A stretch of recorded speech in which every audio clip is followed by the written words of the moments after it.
What's up, sports fans? Welcome back here to Cross the Line, New Brunswick's favorite sports talk show. Big event, Casino New Brunswick tonight. We got the Heart and Stroke BMO Hockey Heroes fundraiser here, and one of the biggest heroes of all time here, especially if you're a Leafs fan, the captain, number 17, Wendel Clark. Wendel, appreciate taking some time here to sit down. Great to be here. Awesome. Obviously, Hockey Heroes' second biggest fundraising hockey event in North America, and obviously you played a big part in that. Coming here to Moncton to raise some important funds here for the Heart and Stroke Foundation, and obviously being an ambassador for the Leafs, all about giving back. Maybe tell us a little bit about how important these type of weekends are for you guys. Well, it's great. We get out as former players from all the teams, all the guys that are here. It's a great excuse for us to get together, have some fun. We're all in the same line of work at one time, and get out with the people that have raised all the money, the Heart and Stroke people that are hosting it, and then all the skaters and teammates that we're going to get that have raised a ton of money for a great cause, and just hopefully make sure they have some fun for the next 48 hours. She's a tight window, but like you said, there's lots of fun to be had during the hockey weekend. Interesting year for you, obviously in the news a bit this year, where a certain Auston Matthews may have eclipsed one of your rookie scoring records here with the Leafs. But going back, being the first overall pick in '85. Being able to set that record with the Leafs, 34 goals your rookie year. The good news is he's nowhere near your penalty minute record. So maybe tell us sort of how impressed you've been with Auston this year. Well, no, it's been great. People asked if I thought it would happen. I said, yeah, about the second period of game one when he had three. He had three by the second period. Yeah. So we said we knew something was going to happen this year. No, the whole team had a great year, and Auston was a leader of that group of young guys that all came in, and all the young guys that had a great year. Our veterans showed them some good leadership, and from Shanny, Lou, and Mike and the upper staff, they brought the guys together. It was a lot of fun to watch as an alumni, and for our fans, it was great. They had fun. There's nothing better than winning, and they brought a winning atmosphere. Yeah. How exciting has it been for the fans? Like you said, you mentioned the young guys, Marner, Nylander, Matthews, bringing back memories basically of the Hound line, basically with you, Lehman. Yeah, it was a lot like the 80s when we had a real young team that started. And this year was a lot like that. They were much better in having more points, but both teams kind of made the playoffs. Were exciting to watch, and it's fun. It's fun watching the enthusiasm of the young players. They all come in. It would have been a great team or a fun team to play on. I think put myself back in that era. Right now, this young team would have been a fun team. That many young guys all going through it for the first time. I can imagine how much fun they had as 18, 19, 20-year-olds. It would have been a great time to be around that team, especially in a city like Toronto, who's they're coming into a first time. Even a bad day is not that bad. These young guys are finally playing in the NHL for their place they dreamed of getting to. So even a bad day is not that bad. They're there where it was the Kadris and the Rileys and Gardners. They felt the pressure because they've been here a while.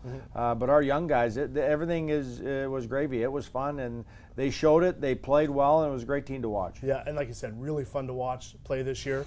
But even going back, like you said, your rookie record. 34 goals, led the team in scoring your rookie year, 227 penalty minutes, 28 tussles, in a year.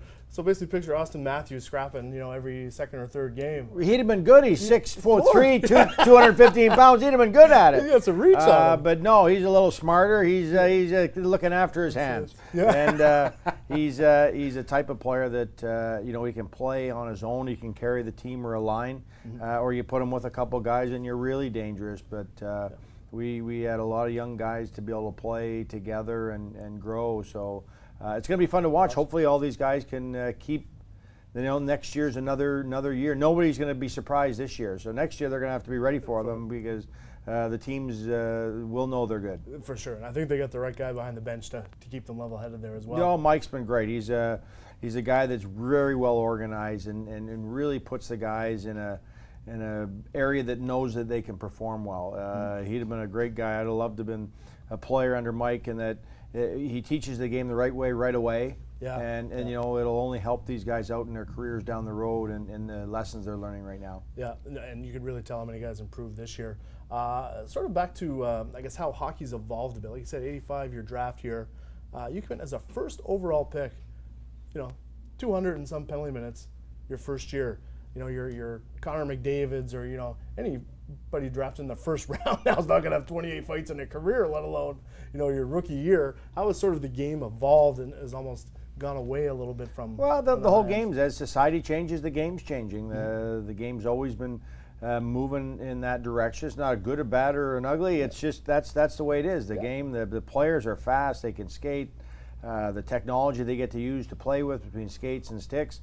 How well they're coached at a young age. So by the time they're 18, they're probably way more advanced than we were because they have such great coaching as kids and junior players and college players. So they play at a very high tempo. The game has changed in how they want it to be played, and that's not good or bad. It's good to watch. And you're watching these playoffs this year. There's some exciting hockey going on out there. That first round was spectacular in terms of speed. Yeah, the speed of the game, the hard hitting, the competitive battles. They had it all this year. Yeah.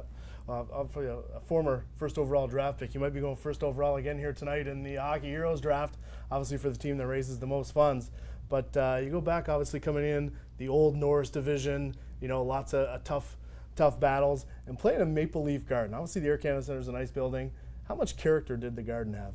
Well, all the old buildings. You're playing in the old Chuck Norris division, so you went into Joe Louis Arena, you went into Chicago Stadium. Toronto had it. Montreal's old building, Boston, the old Garden. All those old buildings had real hockey character. You knew when you got dropped, if you got dropped off blindfolded into any of the old buildings, as soon as you took it off, I know where I am. Yeah. They had all their own characteristics. Where today's buildings are all cookie cutters, so you get dropped off, and it might take you a while to figure out what team you're in playing against. So that was fun. You went in, every team was built around the building that you played in. Chicago, loud and small and tight, Boston tight, Buffalo tight. Yeah. And so it was fun, any of the old buildings. And Toronto had the great character because everybody, all us kids growing up in Canada, you watched the Montreal Forum or Toronto, and the history of watching that building on TV between Harold's Bunker and Maple Leaf Gardens, or the Siren in the Molson Center there where the Montreal played. That was just great things as a kid. And then you finally make it as a player, and you're in that atmosphere. It's awesome. I always remember seeing the videos too at the Garden where basically fans would walk through the bench to get to their seats. So you'd be there after. Yeah, no, there'd be a lot of times the fans are right on top of you, no matter what happens. There'd be somebody dripping mustard on his hot dog as he's going through the bench. Players would be stealing popcorn from the kids beside you. But it would have been crazy also as a visiting team because those fans were right there. There was no glass, there was no partitions. You're, a visiting team sitting there right in the crowd.